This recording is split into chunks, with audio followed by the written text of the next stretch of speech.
Bəzi insanlar danışırlar, filan kəs mənim ruzumə mane oldu, mənə verilməli idi, verməyimə mane oldu.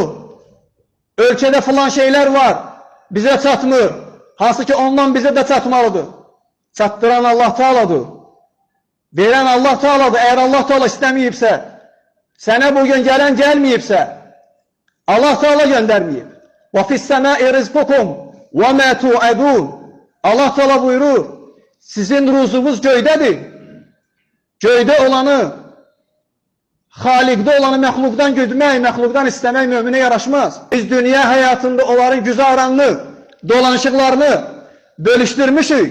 Allah Teala bölüb.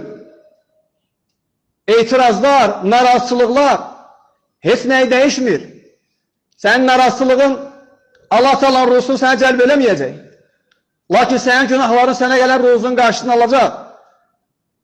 Çünki ruzu göydən gəlir itaətlərlə. Yudəbbirul əmra minəs-səmə. Əgər səndə başqa etiqad varsa etiqadını düzəlt. İşlər göydən idarə olunur. Allah Teala deyir, işlər göydən idarə olunur. Ruzu da işdir. Ruzu da Allah'tandır. O da Allah'ın işidir. Allah Teala belə idarə edir.